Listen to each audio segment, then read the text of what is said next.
I'm wondering what to think about and consider in terms of the changes that can be caused by TTIP in European, TTIP in European tables, dinner tables. I think that we're going to be treating and talking about, we'll treat it more broadly.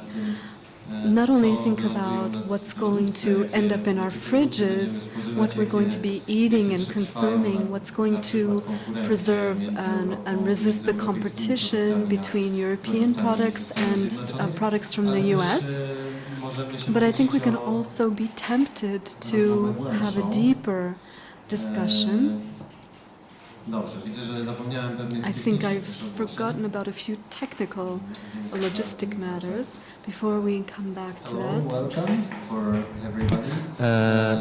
I warmly invite you and ask you for using translation if you need Polish translation, or zapraszam też wszystkich do używania. Please take the headsets if you require translation. Translation will be on channels 5 and 6 in Polish and English.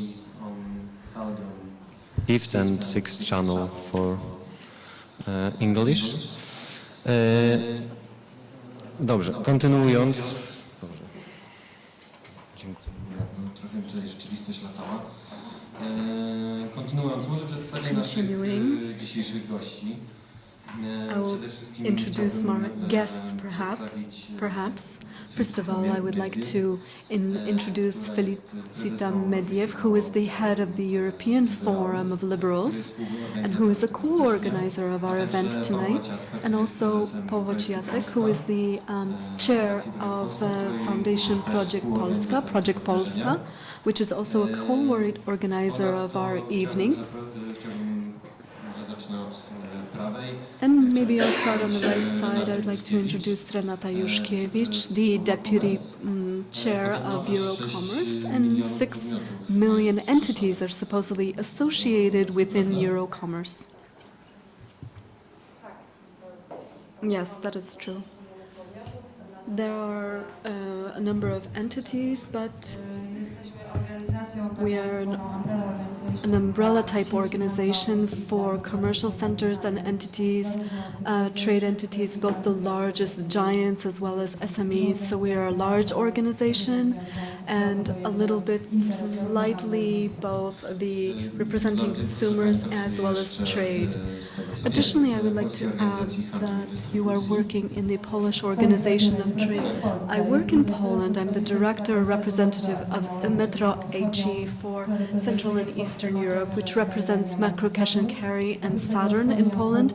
Additionally, I'm also the chair of the Association of Trade and Distribution, and that associates the 12 largest chains, supermarket chains, including Selgros, Biedronka, and others, and also the deputy manager of the Polish Confederation of Private Employers, Leviathan. Thank you very much for supplementing your introduction. On my left side, we also have Ms. Ruta Śpiewak, the researcher from the Polish Academy of Sciences on the development of rural areas. And the recent research was tied to the role of the organizational agricultural organizations in Poland, but also a second area of interest are alternative distribution, food distribution networks, as well as local development tied to that concept. And also Ruta Śpiewak is a member of the Grochowska Cooperative. On Grochowski Cooperative. Ossi Markinaiten, member of the board of ALDE, the European Liberals, and the Commission of Regions, and coordinator on natural resources. Also a farmer and tied closely to the University of, I'm sorry, I can't pronounce it, it's very difficult, the name of the university. And he's also involved in scientific work. And Monika Matos, a coordinator, European coordinator in global call for climate action.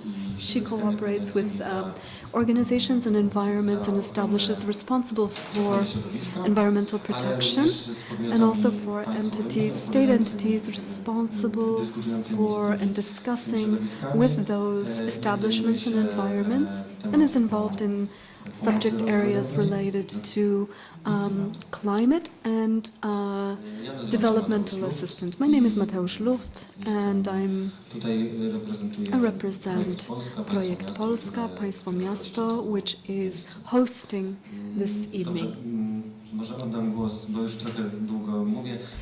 Maybe I'll give the floor to Felicity Miedziew as the initiator of these Ralf Dahrendorf debates.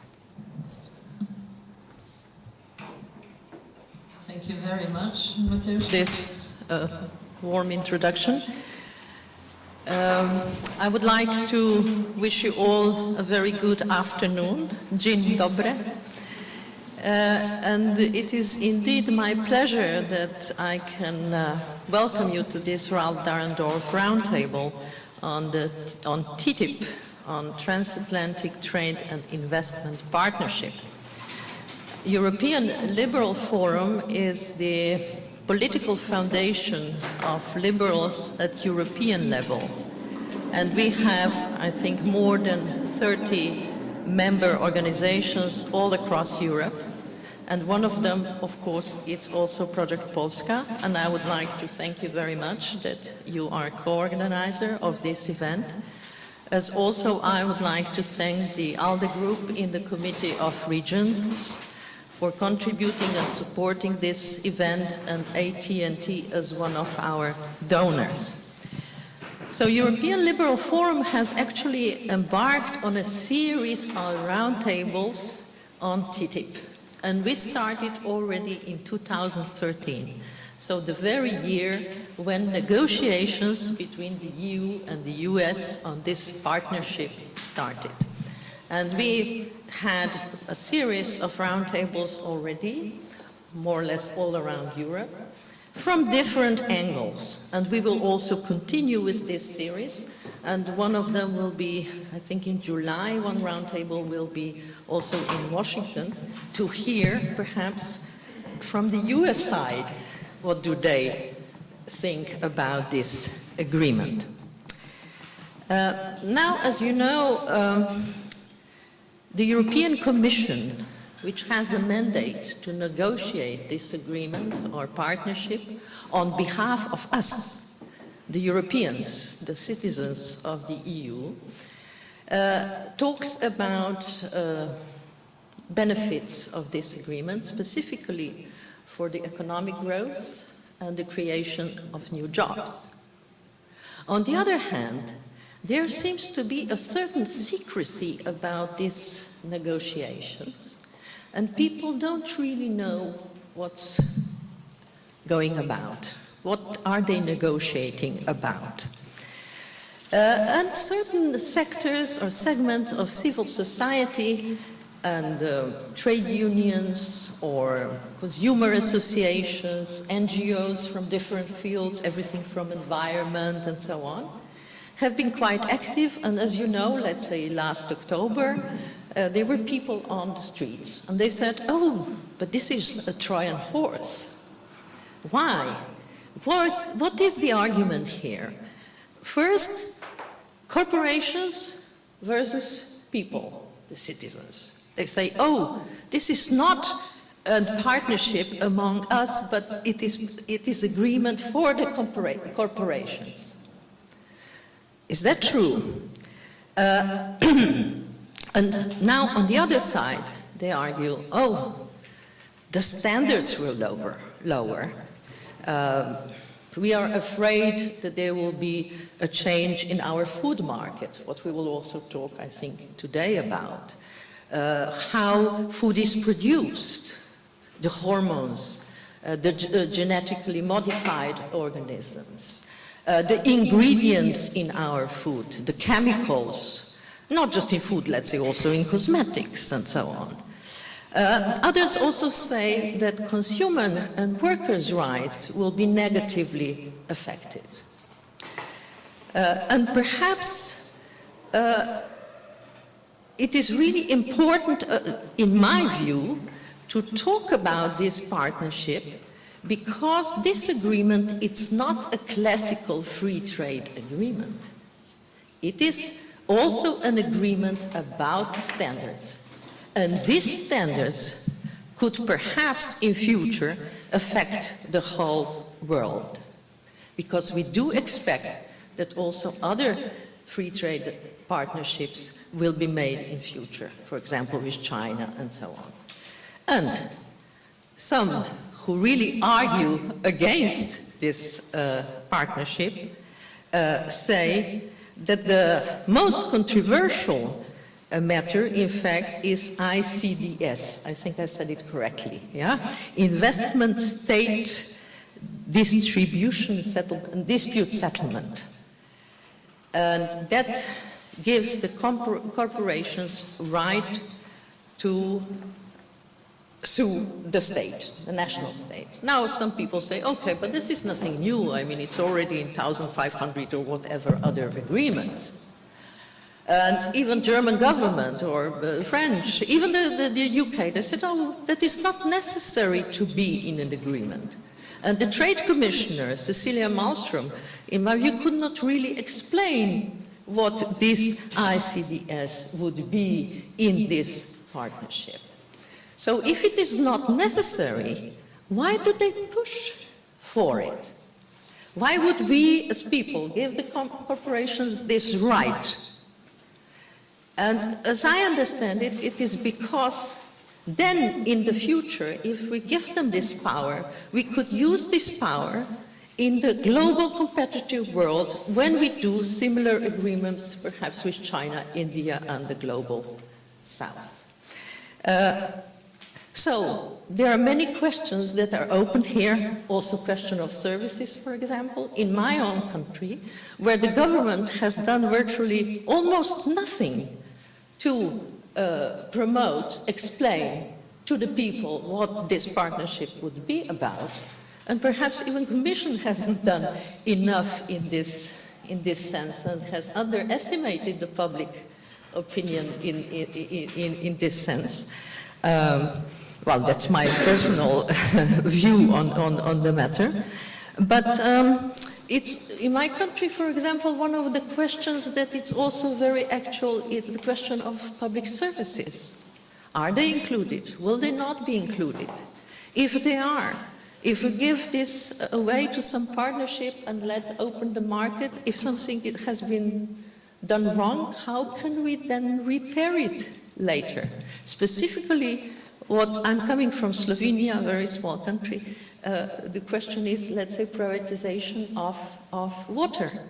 Then another question of procurement and so on. So there are many dilemmas, and because I think that we do not know enough about what's really going on, we question more.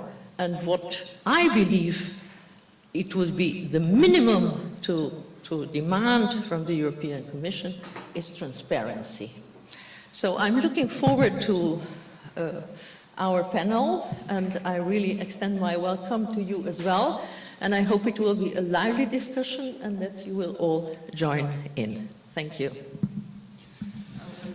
Yeah, thank you very much for this comprehensive introduction. And just on behalf of Project Polska, I would like to say that this is as an organization that is for the openness and for the sort of informed discussion. I'm very happy to hold this event, since it is hopefully one of the serious events that is going on around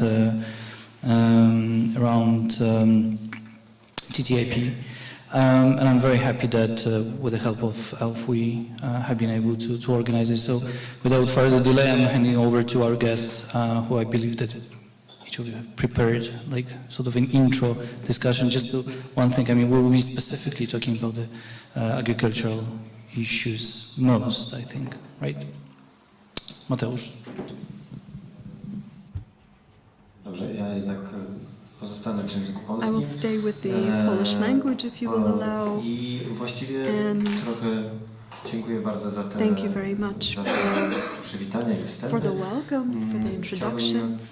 Poprosić I would like to kolejno ask naszych gości our o next właśnie, guests, jak tutaj Paweł Czatek as wspomniał, Paweł 5 czy Czatek 6 mentioned, a minutowe, 5 or 6 krótkie minute wystąpienia, short takie statement, rodzaje stanowiska, maybe a kind of wobec position tej sytuacji on the matter TTIP-u towards the i, situation of, or in perspective of a TTIP and the issue of następnie agriculture. prosił And then I would bardzo, like to ask Was wszystkich tutaj zebraną all publiczność of you o present zabranie here, the głosu audience, to na take ten the temat. floor on the Jestem matter. przekonany o tym, I'm że, convinced that wielu z Państwa many ma of na ten you temat, have jakieś zdanie some już opinion wyrobione. about this matter, Stąd, a stąd zapraszam developed jak najbardziej opinion, do so I zabierania invite głosu you zaraz to take the floor prezentacji after the short naszych presentations gości. of our Chcielibyśmy, guests. żeby ta We would like to dzisiejsza say that rozmowa our rzeczywiście przyjęła discussion formułę today would truly okrągłego have stołu, a czyli round stołu, table w którym character. każdy That ma means prawo where zabrać everybody głos, has the każdy ma right to make a takie równe statement prawo. and an Tutaj equal może right to takie make a specjalne statement. prawo dajemy Maybe we'd like to naszym especially panelistom, applaud którzy our na panelists koniec who jeszcze odniosą się at the end will do naszej respond to our dyskusji. discussion. Może zaczniemy Maybe od we'll begin with pani Renaty Juszkiewicz. Mrs. Renata Juszkiewicz. I give you the floor. So, in that case, I have been brought to the board, not only generally us, but also Eurohandel, but also entrepreneurs we support the initiative of TTIP because it's a chance for the European market of we see both the European area as well as the American areas differ greatly. First of all, the American area is more entrepreneurial, it's more flexible economically, it's an empire and it has an edge in terms of political as well as economic aspects. In terms of the European Union, we see the advantage that we have an exact, detailed regulation, sometimes over-regulated, but everything is in accordance with internal EU regulations, and I think that we can combine these activities in both areas to create one economic area, consolidated area. From the perspective of consumers, we see that the American market, we know that it has less expensive raw materials, could be, for example, a threat for agriculture in other countries, but on the other hand, food processing, for example, Polish food processing is an example of strengthen our activities and to take advantage of this market in terms of what the Americans could potentially inject as raw materials and raw resources. We see the great opportunity for creating new workplaces and creating new areas of development for employees, but on the other hand, in terms of consumers, then evidently the greatest benefit or advantage and future is in the fact that they have a greater variety, a bigger choice. We can combine this in terms of European goods, and maybe I wouldn't call it better quality, but different in terms of quality, and definitely more diversified. Therefore, the American market is characterized by the fact that we have a big choice, and the inflow of goods both ways will mean that the consumer has a better choice, a bigger choice, and definitely also a lower price. So in terms, generally speaking, in terms of what we see in this entire partnership is in decreasing price barriers, the free flow of movements of goods, and also as Eurocommerce, we are working very strongly in the single market area, so a unified market. We realize how it's important for the community, European community, for a client or customer to go from country to country and not have difficulties in terms of interchange payments or other activities, e-commerce purchases, which is starting to be more and more popular, and I think it will increase from year to year.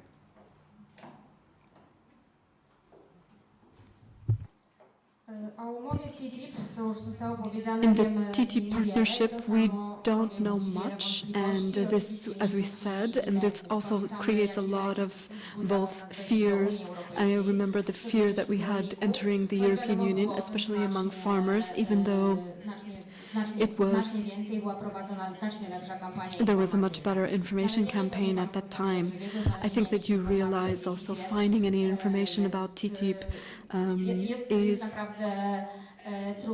difficult. I found many contradictory information. What is for the European or American economy? What can that mean in signing the partnership? One of the experts of the European Commission said that the growth would be double the size of USA than the European Union. I think that probably we can find a reverse simulation also. TTIP is mainly not discussing customs duty, because those are relatively low already, but bringing down all non-tariff barriers and obstacles. Therefore, these barriers are worked out, a certain worked out compromise. They are tied to certain principles, certain standards and norms. And from TTIP, especially from the perspective of agricultural and development of rural areas, to see in terms of development of values and principles.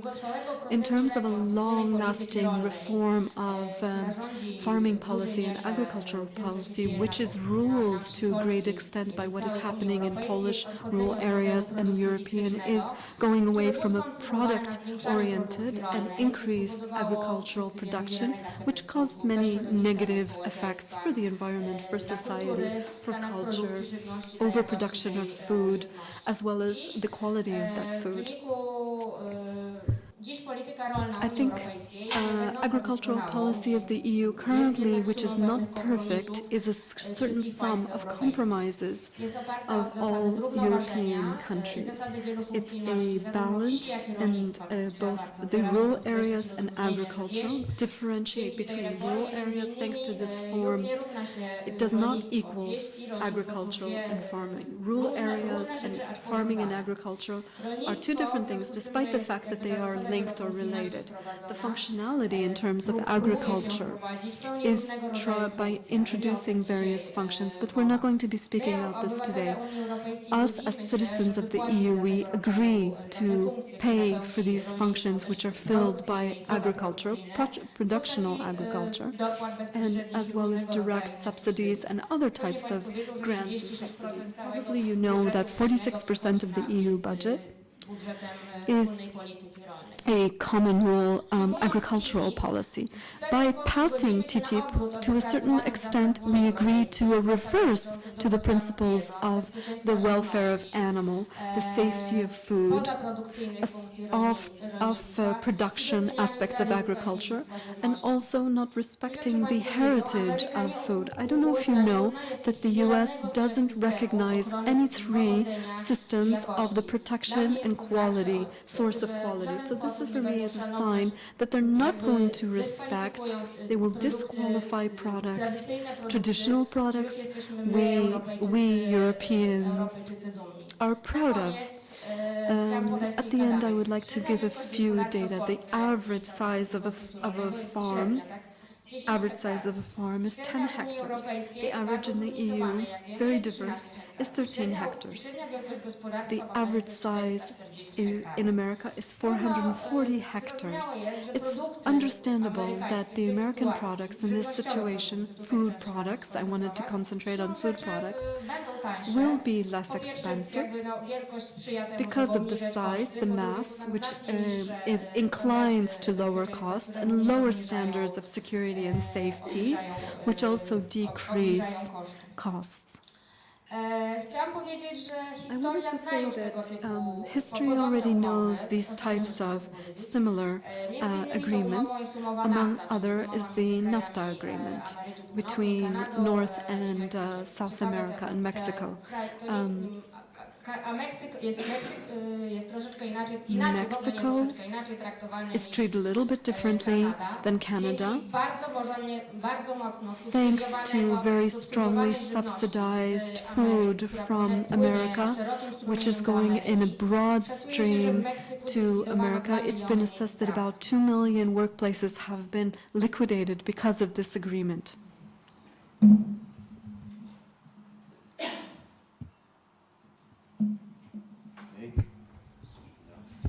Thank you for inviting me.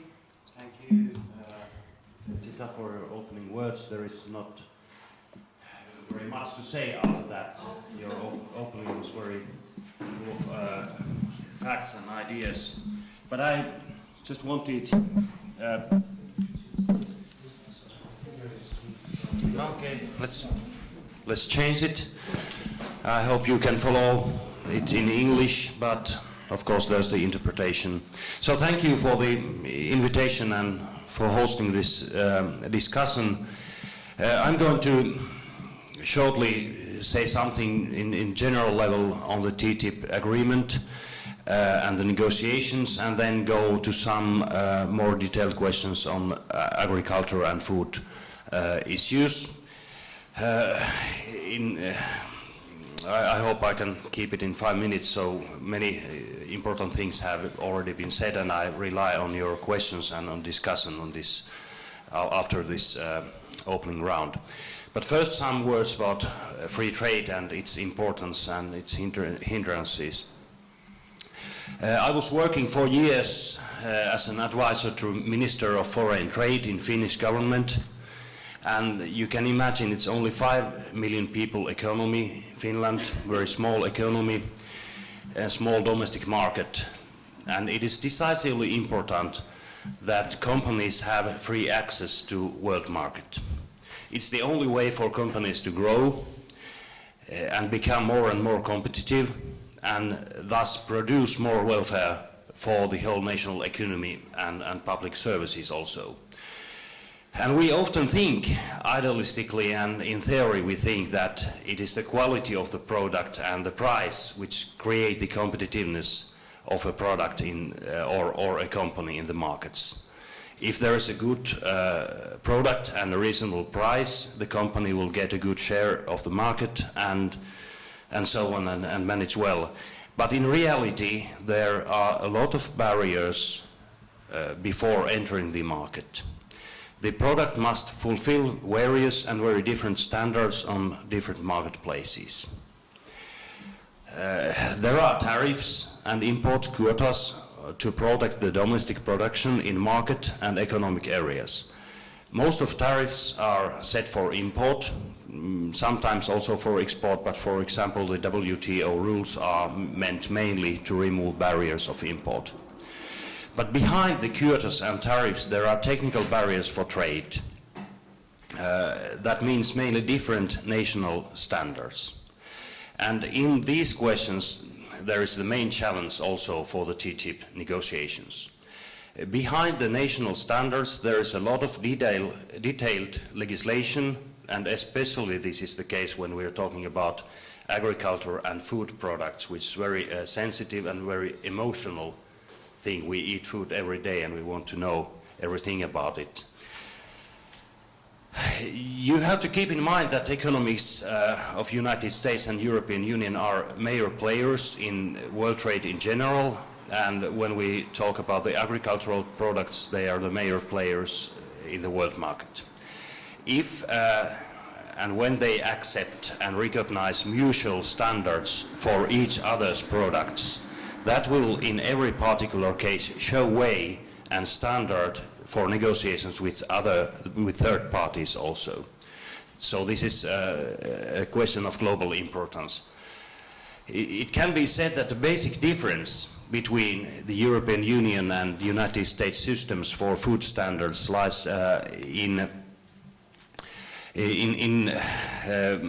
there's a difference in the way we control the whole chain of production. In Europe we have emphasized the need to control the whole chain of production from farm to fork, as we say, which means legislation for animal welfare, environmental questions, restrictions for animal health care means, social and ecological responsibility, greening of agricultural policies, and so on and so on. In the United States they believe more in controlling the qualities of the final product, and they rely on scientific studies in a large scale. Partly this is a result of very different histories of the continents. In Europe the agriculture and rural development policies are seen not only as a food production function but as a social and regional aspect also. And when the negotiation on TTIP agricultural questions are now just in the beginning of the beginning, the main problems can be recognized, and they are mainly the fact that United States is importing mainly raw food materials like soy to Europe, and Europe is exporting final products like wine, liquor, water, which these three items cover more than 50% of export to United States from the EU. So there is a certain imbalance which both parties from their sides want to try to equalize. Technical barriers are at the same time, in this case, the most political ones. First, I would mention environmental questions like GMO products, a question where the European Union itself is not unanimous. Secondly, notions on food safety. Where are the limits? Where do we set the limits in using hormones and antibiotics as growth promoters, and on the other hand, in using chemicals in keeping the end products fresh? And thirdly, animal and phytosanitary health questions. They will be important. We have seen animal diseases and food fraud cases even in Europe during the last 2 decades, so I think this is very important for the consumers' trust, this question. And for the fourth, there will be sensitive, vulnerable fields like milk, dairy production and so on, which both sides want to try to keep as it is in the present situation. Trade of agricultural and related products between the parties, it's about a third or 28% of their mutual trade. So this is not the only question, and it's not the main question at the moment, because the agri negotiations are only in the beginning. The main problems will probably be in the standardization, which is important for European productive SMEs, and in the investment protection rules. This will be the main interest also in the publicity.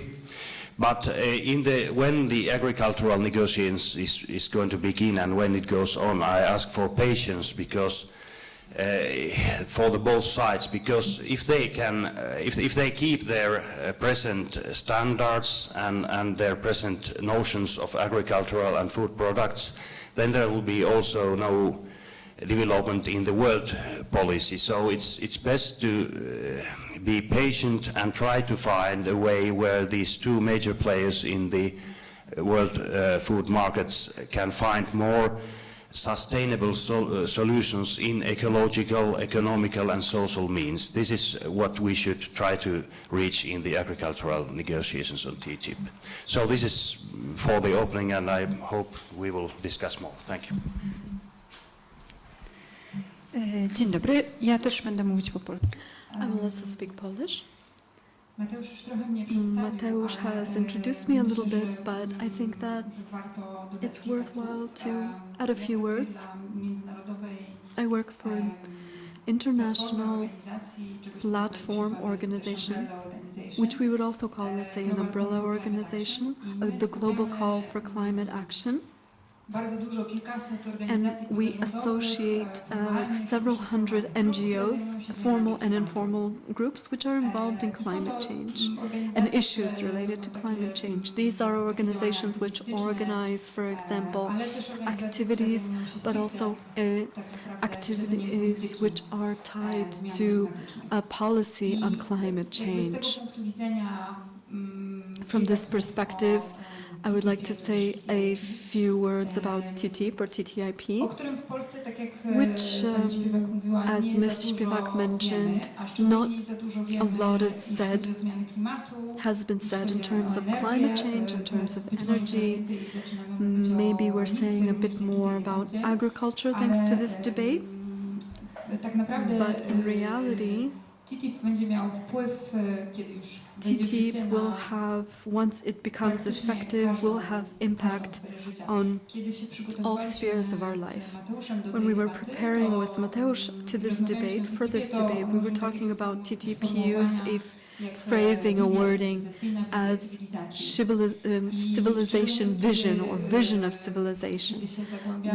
Honestly speaking, when we speak about a discussion about TTIP, then it pertains to so many areas, so many spheres, then somewhere at the back of my head I have this kind of, let's say, also this kind of notion, this kind of phrase that comes to mind, the vision of production, of farming, trade, exchange, and from North America and European, which is also strongly worked out. Maybe we've over-regulated a little bit, but maybe we have not over-regulated.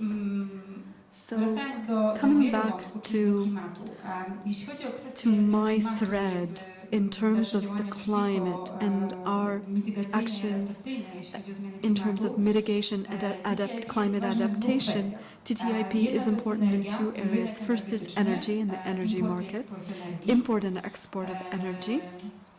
And here, of course, Poland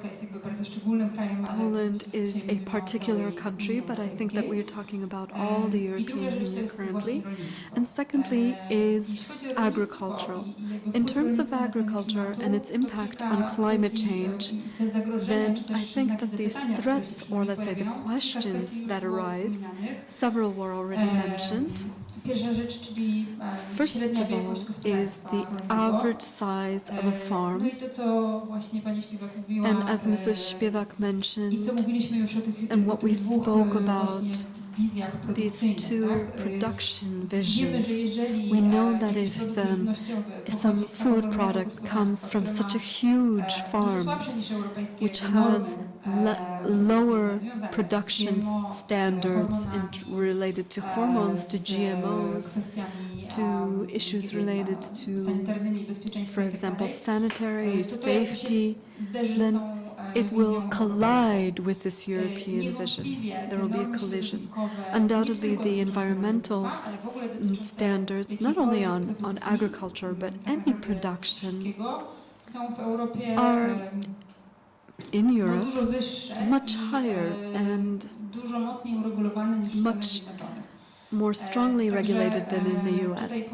So I think that there was the mention of the Trojan horse, and I think that the Trojan horse is an introduction of something which takes these standards, or I apologize for maybe a very colloquial word, but it's going to just in some way mess up and bring apart our approach. So I think also another area is energy. TTIP and climate change are tied in the sense that when we change the principle which the energy market, which right now is functioning, and we know that the production of energy, import and export, will have a lot of impact on emissions of CO2 to the atmosphere and other pollutants. I think that we can mention maybe one important thing, which is very strongly waves through TTIP discussions, and that's shale gas. I'm sure that all of you know that shale gas is a kind of so-called El Dorado of the US, and in many opinions there's the statement made that if we open up a much easier technical access, which is not encumbered by the import of shale gas, then Europe will be able to just take advantage of this boom, but not entirely, because różne normy środowiskowe There are various environmental norms and standards that are not taken into consideration, or certain also doubts that appear in Europe and are in Europe around the whole shale gas concept. So we have countries like France which don't want to cieszymy się, że będziemy mogli go mine shale gas at all, but as the European Union we're pleased that we want to import it, and in the US or take consequences or feel the consequences of importing it, because we don't have that data currently. To jest taki jeden z przykładów This is one of the silnego examples wpływu na rynek of a energetyczny, strong impact który on the bezpośrednio energy potem market, odnosi się which do directly then klimatu. refers to climate change. Przykładu, znaczy czegoś, co się dzieje się w And związku something z which is currently TTIP-em. happening with the TTIP. Na ten moment cały rozdział dotyczący energii, energetyki, The importu i entire eksportu energy on jest trochę import and zawieszony. W tym export, the tygodniu, division is a little bit zawieszony w suspended. sensie, że w tym tygodniu zespół negocjacyjny, The head of the negotiating team, Mr. Bercero, ogłosił, że to jest jeden z wątków announced that this is one of the spornych i threads, trudnych disputable negocjacjach. threads and difficult in Wiemy, the że jeszcze w negotiations. zeszłym roku We na przykład know that poprzedni, last year komisarz the previous Komisji commissioner Europejskiej, of the European Karol de Gucht Commission, mówił, że nie wyobraża Karol de sobie Gucht, TTIP-u w ogóle bez tej części said that he didn't energii. even imagine TTIP without the Na energy razie segment or nowy part. komisarz, The new commissioner, Anieta, nie miał tak silnych wypowiedzi na ten didn't temat, have such, ale let's say, prawdopodobnie strong bez opinions tego on the rozdziału matter, but TTIP probably nie zostanie without the split, zawarty. To jest tak ważna TTIP will rzecz. not be Zresztą incorporated. myślę, że większość krajów sobie I think that tego the majority of countries do końca nie wyobraża. can't imagine that Oczywiście entirely. organizacje Of course, ekologiczne i klimatyczne Ecological and climate już organizations dosyć długo, na have pewno dosyć mocno w zeszłym roku for quite a long protestowały time i dopytywały o protested kwestie, and asked about klimatyczne, issues related to środowiskowe. energy, Ja w environmental zeszłym and roku climate aspects in TTIP. Within TTIP, 200 organizations in August of last year sent an open letter to the European Parliament and the European Commission Jak będą regulowane ask kwestie sporne how dotyczące norm środowiskowych przy disputed produkcji i actions will be, inwestycjach. disputed W jaki aspects sposób will be będzie działał, considered in TTIP system negotiations. arbitrażu, How will the o którym arbitration Medvedev system, wspominała, which czy Mrs. będzie na przykład też Medvedev dotyczył, mentioned, will this also strat pertain związanych to właśnie z losses różnymi normami on środowiskowymi. various environmental norms and Na te wszystkie standards? pytania nie At do all końca these jeszcze questions, mamy we odpowiedzi, don't have an a te exact odpowiedzi answer, powoli and those nadchodzą z każdym kolejnym answers are traktem, coming ale, slowly, flowing in slowly with mówiliśmy, each przejrzystość subsequent nie draft. jest, But as we said, najmocniejszą transparency stroną, is not the również, strongest tych side negocjacji. of these negotiations. I myślę, że And może I tym think zdaniem zakończę that swoje maybe I wystąpienie. will Jeżeli, wrap up my statement with that oczywiście, sentence. And of będą jakieś course, pytania if there are any dotyczące, questions on dotyczące już bardziej zmian klimatu i climate oni w change TTIP-ie, and specific mam climate nadzieję, że change and the provisions of that in TTIP, I hope we will be able to discuss them. Tak jak obiecałem, chciałbym jak najszybciej... So as I mentioned, I would like to give the floor as soon as possible to my guests here present and the audience. Is there anyone who would like to make a statement, upheavaled, or to support something that was said or stated, or to go against something that was, to dispute it? If I may.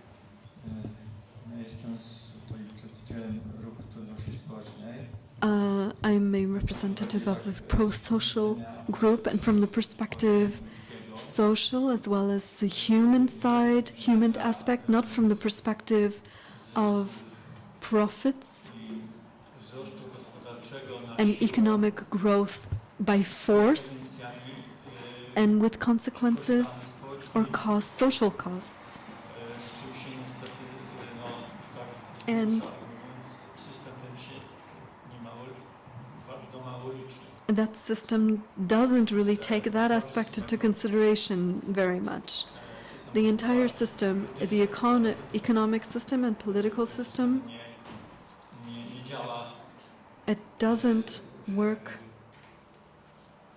Nie reguluje się, jak się okazuje, It doesn't regulate itself, but the state institutions must do so in order for entities did not bring to kill each other, quote unquote, and lead to another war. I read in Facebook what happened on this agreement, and at the European Union level, during these negotiations, we introduced already almost 900 adjustments, amendments, or corrections. So that already indicates how much lack of precision there is from the side of those interested.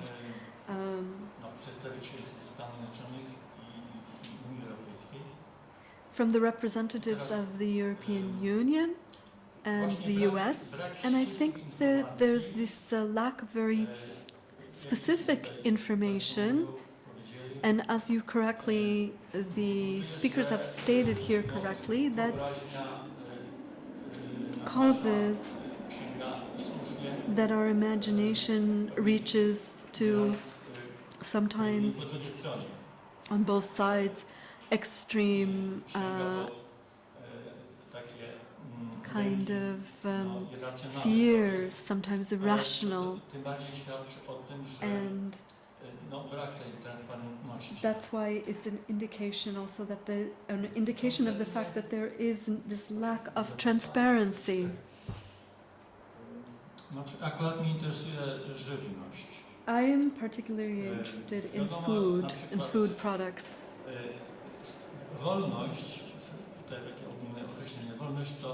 I think as freedom has, the stick has two ends.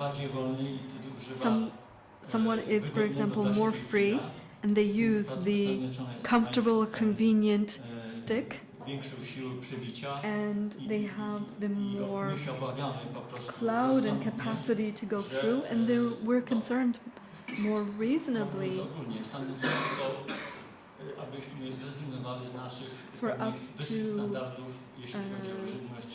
to withdraw from or resign from higher standards of food quality, or these agreements which pertain to climate.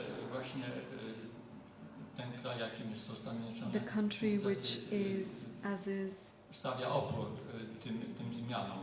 sets up a certain resistance to those changes and those reforms which we're expecting as a society. And the reduction of pollutants which industries, for example, cause, and not only. Would anybody else like to make a statement?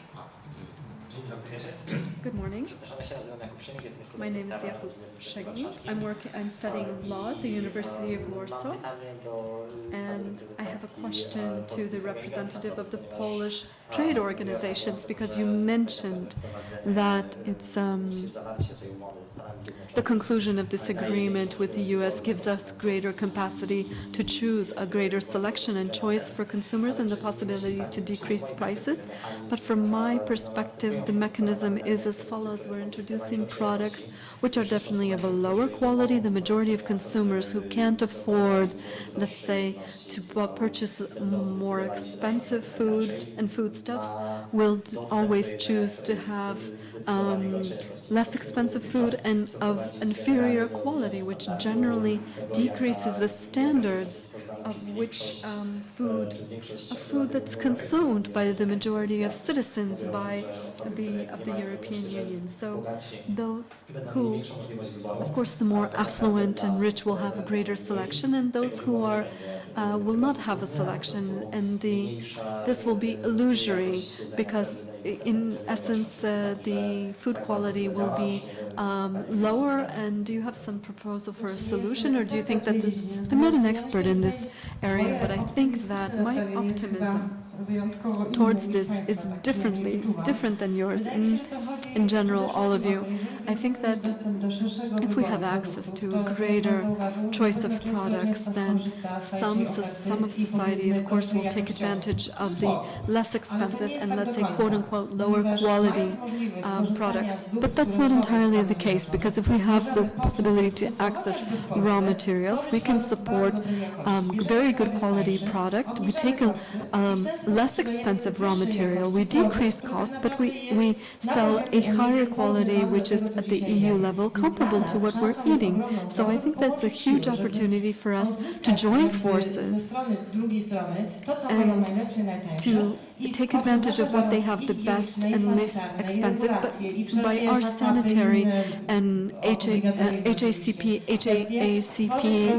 norms and standards and BHP and organizational work and safety, we have the possibility to create a greater hierarchy. We have a better quality, we have a premium market who want to buy something better, more expensive, and we have the economy or generic, which is also good quality, but is much less expensive. So I think that we're not going to flood the European market with bad quality food. I think we're going to raise the quality of that food by our capacities here and the raw materials, less expensive raw materials there, but also taking advantage of the volume which American farmers can offer to us. In terms of agricultural consolidation, I think, is the only challenge in terms of Polish farmers, and not only because it turns out that in all areas, and especially on a daily basis. I'm working in, of course, the trade and commerce area, but only by consolidating certain areas we can face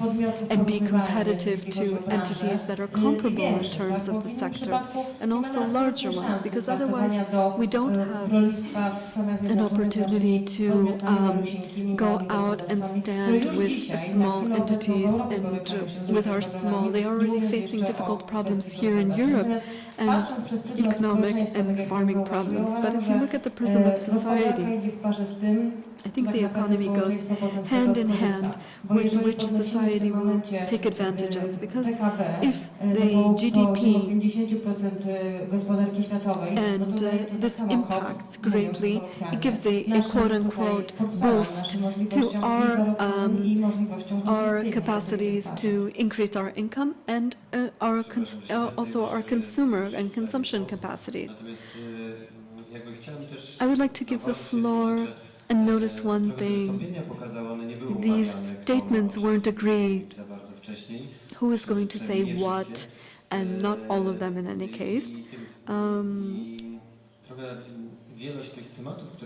I think that maybe the multitude of subjects that have been presented, I think that this subject of agriculture, which seemed quite narrow when I heard about it initially, and I see that it's a very broad subject. So even, let's say, listing the subjects, we feel that we are facing an argument or dealing with an argument, and we trust that it's proven economically with research. It's a promise of increasing trade between the US and Europe, even I think up to a 28% increase in trade between these two entities. The second subject is what would happen if it turned out, if the agreement was binding, and if our manufacturers can survive this in terms of surviving within this certain food chain and food production chain, in terms of producing food, the food chain and food products and various norms and standards mentioned by Mr. Ossi, required by the European Union, and also maintaining standards by the US. Upkeeping to those standards, a lot of emphasis in the EU is placed on the standard of the production of food, where in the US it's more concentrating on the final product. And then there's another theme that has also or concept that has also been arisen and how consumers will behave and their behavior once this food is reaches them actually. So I don't want to limit the discussion in any way, but since we have started the concept of consumers and the subject of consumers and the quality of food as a result of lower prices and how it impacts the food market, then I propose that we continue this theme, and I give the floor back to my speakers. I have a comment. I'm sorry. It's a bit complicated to follow the translation, and may I ask for short questions when you want to ask something, especially from me. But first, one comment to this discussion, that first in theory we should make a differentiation which in reality cannot be made, that we should differ from each other, the agricultural products and the standards in the markets and the agricultural policy. Because now many fears at the TTIP discussion and here today also is many concerns are about what is going to happen to European rural development and agriculture in Europe. And this is a question of agricultural policy, of subsidies, of multifunctionality, high standards of environmental and animal health care issues and so on, and these are not at the stake in the TTIP negotiations, because there is the products and the access to the markets, what is the main issue in TTIP agreement.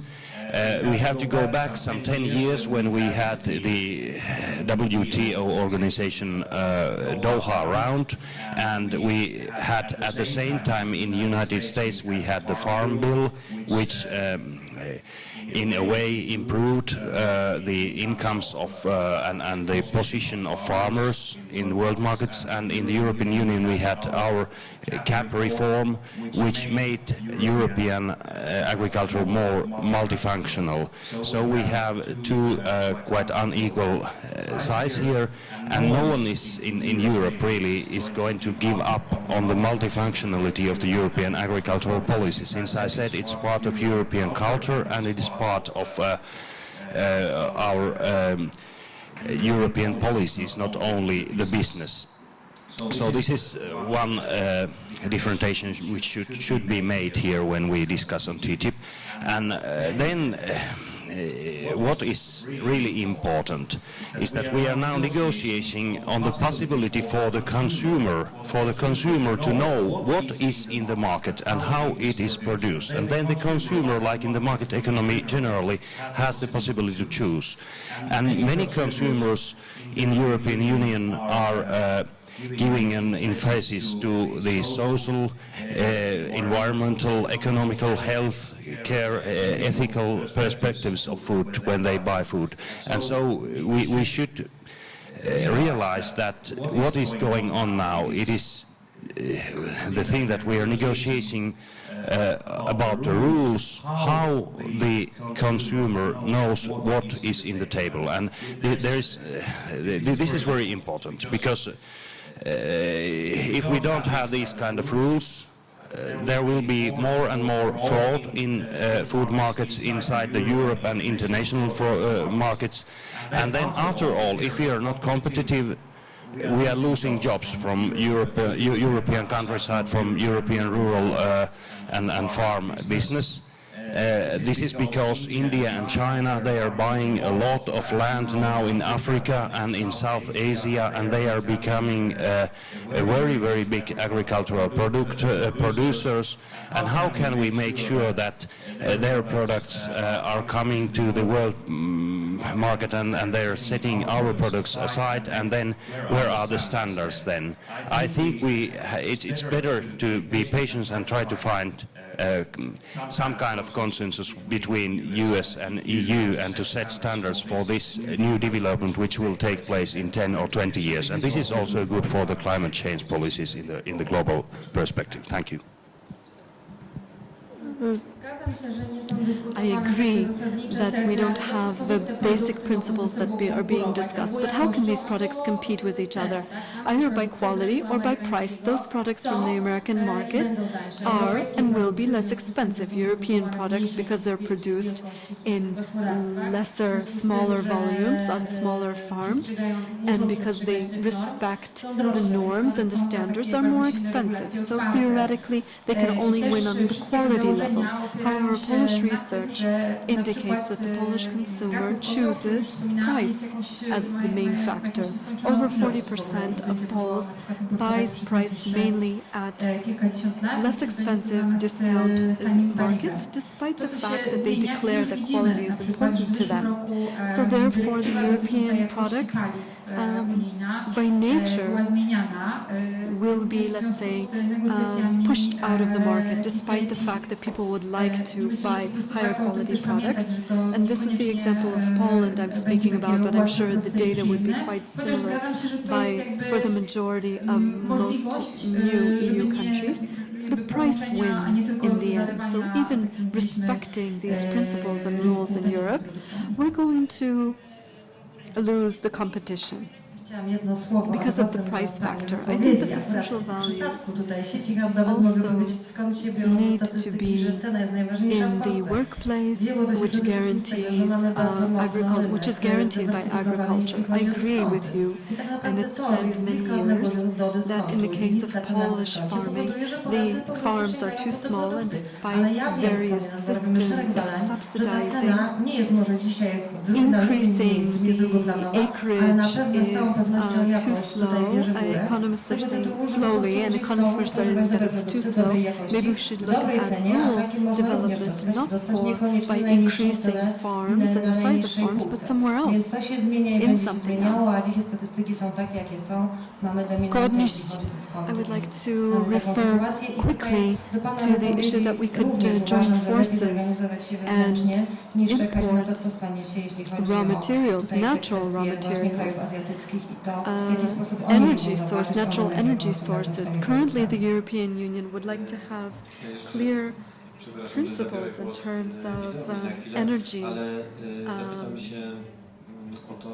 raw materials and sources. And this happens to be my area of specialization, but the US is not open to such strong regulation or intense regulation. All these assumptions are based on the fact that, for example, shale gas, which I mentioned, has a certain unlimited amount, and we're going to be importing it for the next decades, and it's going to be an inexpensive fuel for us. What's changing, and we've noticed this, that the directive in terms of the quality of fuels was amended, also tied to TTIP negotiations, or in reference to TTIP negotiations. I think that it's worthwhile to remember that it's not going to be so simple and nice and pleasant, but I do agree that this is a possibility of joining forces and not just flooding, as we said, flooding the market with cheap products. I would like to say one word ad vocem to your statement. In the case of supermarkets and commercial, what the statistics come from, price is the most important. The reason is that we have a highly diversified market in terms of discount shops. The fact that we have close access to discount shops, that means that these products are reaching these products. But we know a lot of research, and that this evaluation, price is not in second place, but definitely quality is more important, because people want to eat good quality products and at a good price, not necessarily the lowest price and at the lowest on the lowest shelf. This is going to change, and I think the statistics are as they are, and we have a dominant in terms of discount supermarkets, and I think that it's better to organize internally than to wait what is going to happen in terms of issues related to Asian market and how they can fight for the consumer and the market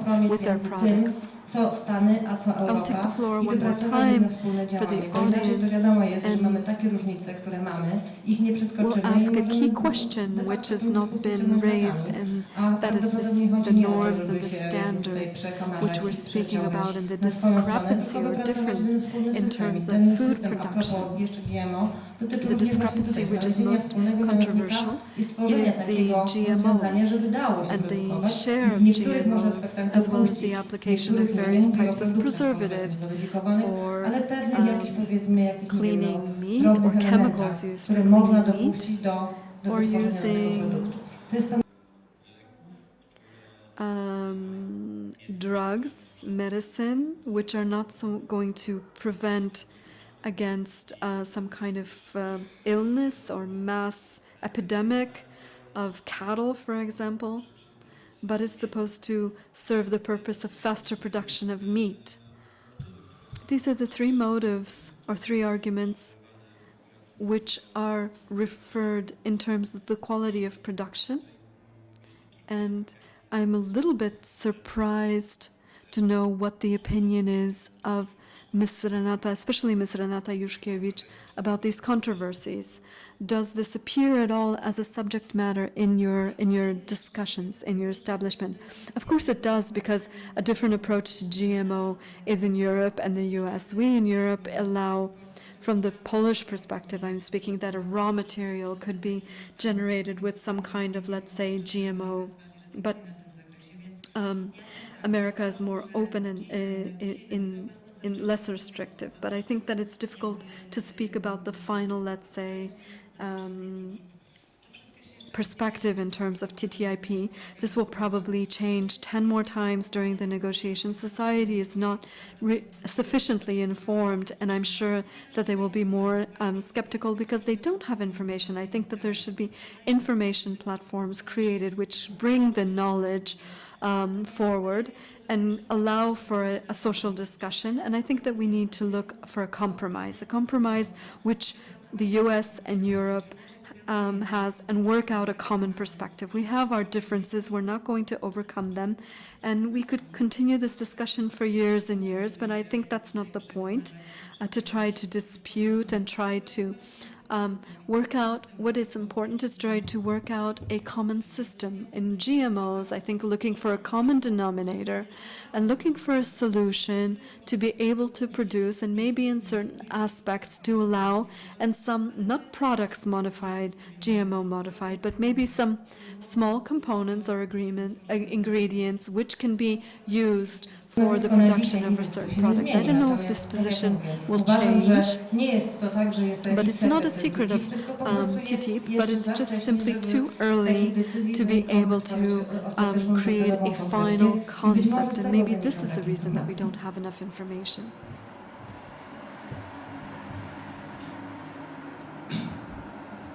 Very difficult difficult problems with GMO products, because we don't have a legislation in Europe which which would give the guidelines on the responsibility case, or what happens when a GMO organism goes to mixed with the normal one. Then there are cases with the hormone meat, hormone beef, because the European Union in the beginning banned the import of hormonized beef to Europe, but in the WTO the European Union lost this case, and now there is a quota for beef from United States, which can be, in theory, it can be growth with using hormones, because the criteria lies in the final product, not in the process of growing the animal. And these kinds of questions, we need common standards, because in the beginning the European Union is not going to give up its position on using antibiotics, using hormones and using GMOs. The majority of the European Union member states are against GMO products, and so I don't believe that is going to change. So we need common standards how to separate these kind of products from each other and from European ones. Problemem jest też to, że I think the problem is also that America is also against labeling products containing GMO, but Europe demands GMO on packaging labeling, and I think that this is a constant in a problem of labeling. If TTIP, if I'm giving something to my children, if I'm eating, I want to at least know what I'm eating. America is definitely contrary to that.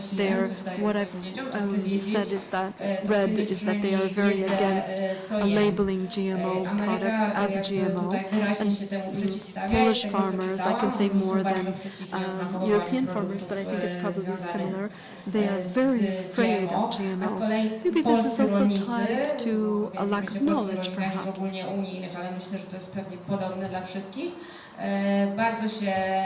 Maybe I can say something about the GMO. Good morning, ladies and gentlemen. Wiesława Szyper. I'm an artist, and I'm also tied to this institute, Green Institute, a little bit. And on GMO, I would like to say we can't be a little bit pregnant or kind of pregnant or not kind of pregnant.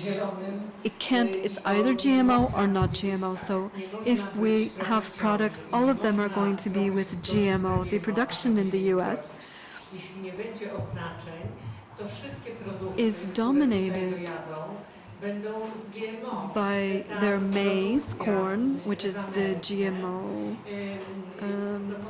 and the fact that they very strongly want to take over the European food market. I understand that, but Europe on this issue should be very headstrong and stand forward, because Austria and Italy are opposing it very strongly. There are huge social deliberations and protests on that, and society has greater knowledge about the aspects discussed. They are discussing it, they are protesting, and they are very strongly reacting. Because we are not informed enough, then we don't really know in what issues we should be opposing. But we definitely need to oppose against GMO, because if these products or even raw materials containing GMO would make it here to Europe, and our manufacturers from GMO grains should produce some kind of processed foods and foodstuffs, then everything is going to be GMO. Of course, not informing about it or insufficient information can be noted that society doesn't really know what this is based on. This is quite difficult, and nobody knows exactly the DNA chain or genetic chains. Nobody has enough imagination to know that the genetic change is that there are mutations of foreign species, and this is how the genetically modified organisms are created. For those who are interested in agriculture and food, this is of course the greatest threat. Thank you very much. Dla tych, którzy się interesują rolnictwem i żywnością, to jest takie największe zagrożenie. Dziękuję.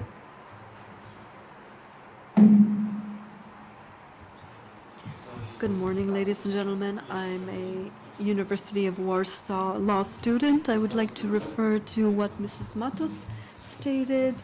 I don't really see a correlation between calibrating the environmental norms and others, and what is actually how the environment will be protected in the European Union.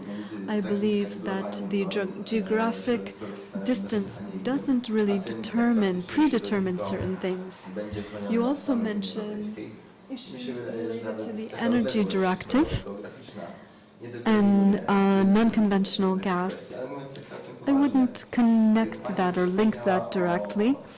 Please notice that just barely 1 week ago, Germany basically passed a federal act on gaining shale gas, and assuming that this could also be used from the hydraulic fracturing, which is very strongly fought against in Poland. And just recently, the Russian anti-monopoly office issued a permission and confirmed with the foreign ministry to accept one of the larger operators and a concession for shale gas in the US. So there will be some hostile acquisitions in the US by Russia. And I think that these threats that we are talking about are not dominating. And I think that we need to note other areas. And I think that also the concept of proportionality should be still kept in the back of our minds. And European commonality, the common market, and a common market is determined by a large number of markets, and this is how competitiveness is created, and the principle of proportionality.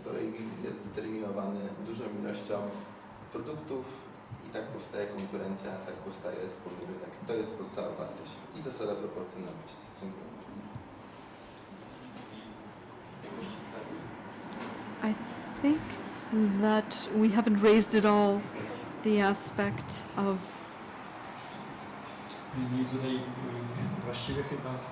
pertaining to all these issues. I'm surprised that I'm myself participating in this, so I'm still thinking about it. My mind is still working on it. We're going into very detailed aspects, but on the other hand, looming over us is the actual agreement. So somebody will be deciding on issues which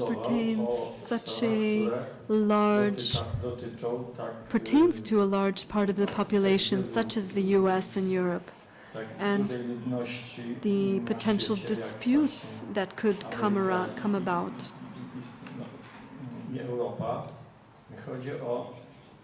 And mainly, and more importantly, who's going to settle these disputes? We know from the media and other publications that corporations which are the most strong economically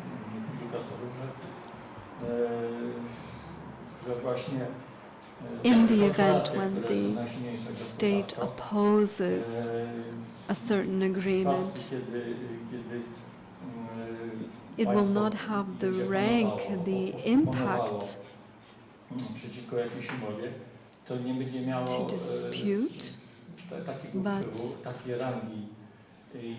some arbitration institutions that would be potentially created for this purpose, and how citizens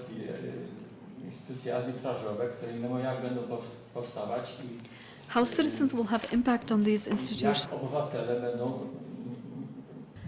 These centers of authority, in other words, these centers of authorities which, with authority, which confirm this agreement, which come into this agreement, which pass and introduce it to into their legal structures.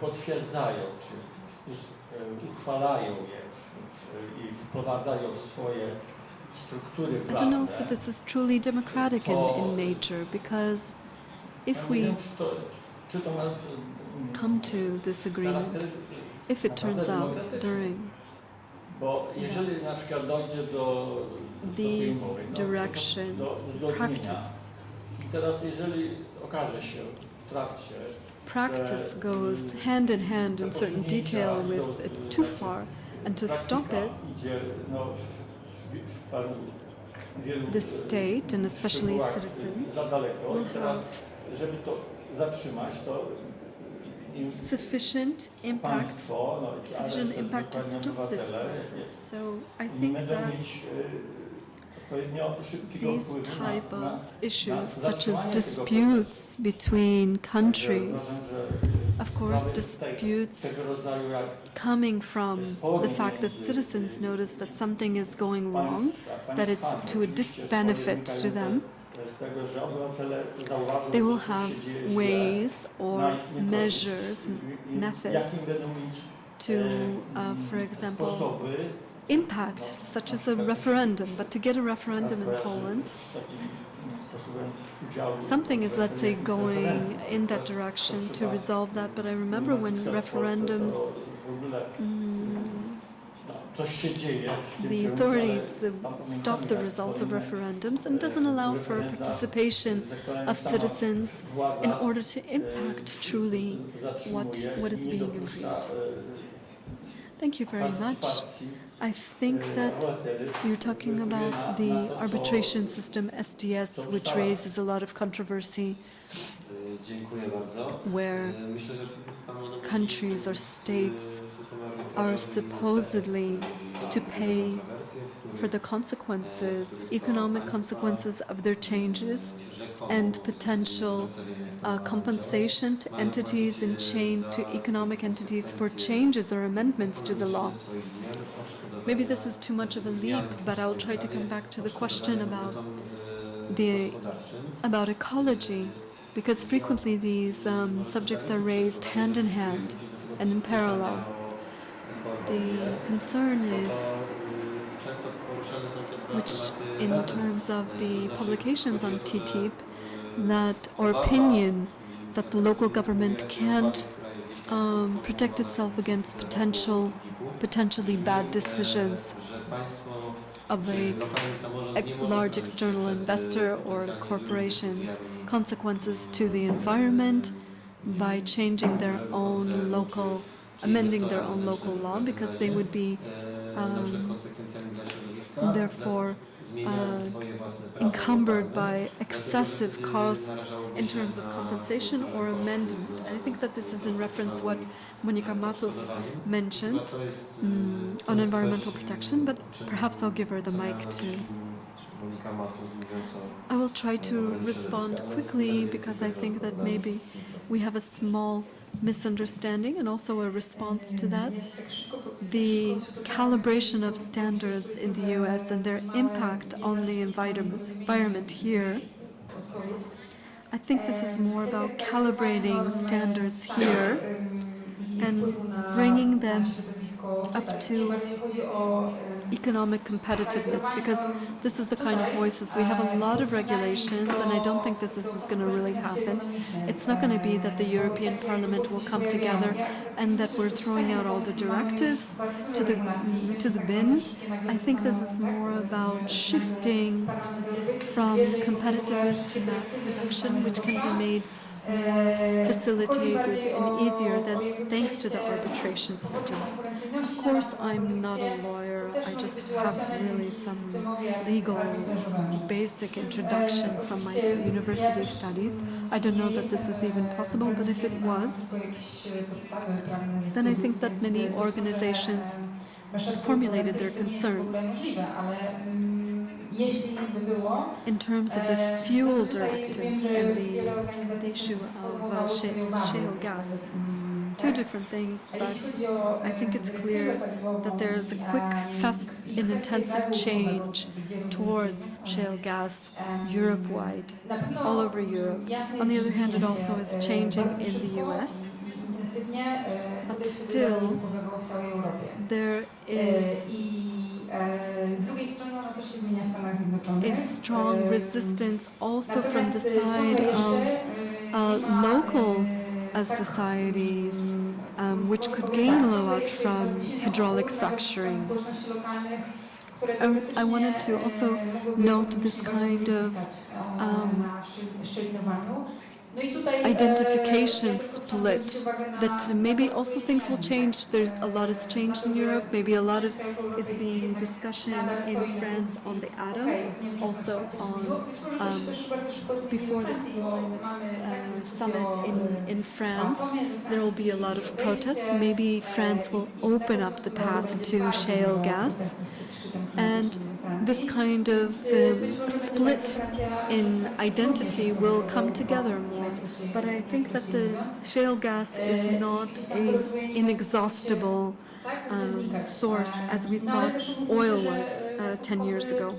It's also exhaustible. So from the perspective of climate organization, it would be better to count on renewable energy sources and maybe partly depend on and not a huge import of shale gas and other sources.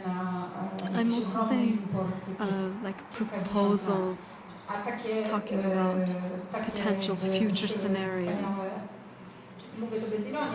So maybe that's my word of clarification, so there's no misunderstanding on that. I think that generally speaking, our gathering here is coming to a point. Maybe I don't have a summary on this, but we could summarize or wrap up answering a question. To summarize and wrap up this debate, I would like to ask a question to all all our guests today, and also to you, if you would like to take the floor. In this situation, which we know that there are some kind of negotiations and we're waiting for their results, we don't know much. What should we do in this situation? Should we wait? Should we do some type of raise some kind of noise, some ruckus, and the negotiations will end by the conclusion of the negotiations by the European Union. We can be sure that the process is democratic and safe. I expressed myself earlier. I believe that we should create an information platform, a national information platform, and we should become involved in that debate, not through the NGOs and not only, but take our position as society from different perspectives. We have too little knowledge right now to be able to honestly and justly evaluate it, and then we need to listen it out and then to have an opinion on it. During the last few days, I asked my questions what they think about TTIP. The majority of them, even though they're educated and they read a lot, and they ask, what are you asking about? What are you talking about? I think that as long as we don't know anything or we know very little, sometimes really strands, and it's contrary information, it's difficult to take an opinion, to create an opinion, to shape an opinion about it. There are some fears and some ambiguities, and I think that the process is ongoing. We're not at the very beginning, and it's being kept in secret surprise. And I don't think as a democratic society we should agree that such serious discussions impacting all aspects of our life, not only farming, even though farming is very important for the perspective that we do eat every day, we should know what we're talking about actually. We're talking about various assumptions only at this point. Powinniśmy wiedzieć, o czym rozmawiamy w ogóle. Tak naprawdę na razie rozmawiamy o różnych przypuszczeniach. May I first say some words on the arbitration system and the importance of this goes outside of the agricultural business, but I have a good example of the importance of it. My uncle founded a company 40 years ago which produces the best active loudspeakers in the world. He sells them all in the world, to opera houses, to studios, everywhere. In the beginning years of this company, he was opening the markets in the United States. The company had an agent there, a local agent, which was delivering the loudspeakers to customers in United States. And this agent decided to take the stuff, the material for himself and sell it to his own benefit. And of course there was a dispute between the Finnish company and the American agent. And of course there was a protocol to settle this dispute. It was the local court of justice somewhere in the midland of America local court of justice decided that the money goes to the agent. So there was no really good protection for a Finnish company in United States of America that time. And the company lost 2 million Finnish marks. It was a big sum of money that time, 3,100 kind of arbitration system, and we are not leaving our European companies just on the local juridical system in each country where they export their stuff. So then what should we do now? I think we should ask from the European Commission and from the European Parliament more openness, more transparency in the negotiation. Now it's a good start that the Commission has published material on the negotiations, and the Commissioner Malmström is giving a lot of public speeches and writing about it, and I think the people have a right to know what is going to happen in the next.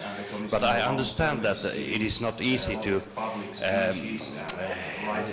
go to the details, because the negotiations are not ready when every single detail is agreed, and after that only it goes to the political level decision. So the politicians cannot evaluate the whole process before the negotiations are closed, and after that it's time to accept or go back to the negotiation. So ask for more transparency. Evaluate the whole process before the negotiations are closed, and after that it's time to accept or Ja myślę, że już jest I think that in terms of transparency of negotiations and information about what is ongoing compared to last year, it's a little bit better.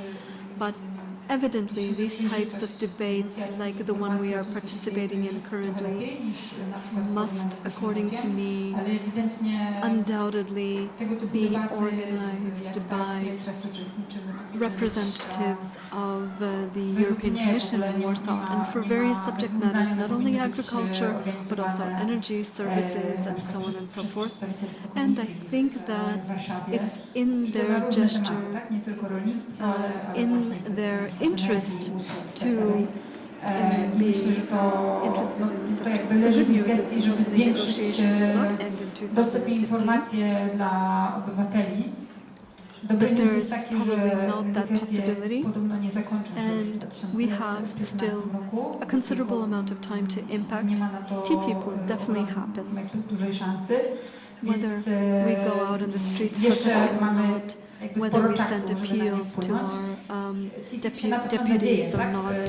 The question is only how this is going to go forward, and I think that we should all put our hands to the fact that those who are working in different these subject areas, find out as much as possible about TTIP, ask to their representatives of the European Commission, European Parliament, and regional committees as much questions as possible, and to express their opinions. W Parlamencie Europejskim, w Komisji Europejskiej, w Komitecie Regionów i jak najbardziej wyrażały swoją opinię na ten temat. This I think we will like to wrap up our meeting. I think that all on our roundtable. What I would like to mention is we invite you downstairs. We've prepared a small refreshments downstairs, and we can continue our discussions and formal discussions about TTIP, and not only. There are also other subjects to talk about. Thank you very much to our guests, and I invite you downstairs for refreshments. And I give the floor for one more moment, the microphone. It's a very interesting discussion, and that we have all agreed that we need more transparency, more information, and more knowledge. And I do hope that the 24 groups, I think, negotiating this in the Commission are not only trade negotiators, but they really have also the knowledge in very specific fields that they are the experts. And it is the main purpose of the European Liberal Forum with this series, in fact, really to spread the knowledge about this, to debate these policies, to debate such partnerships, and also to support active citizenship, that people are interested in this. And I would like also to give each of our speakers a small present. Sometimes it is difficult to find something for people who have everything. So we decided to give a donation in each speaker's name, which will give one family in Ethiopia each a goat. Well, applause also to our speakers. And so that our cohort, we have to thank him as well. He is from Brussels.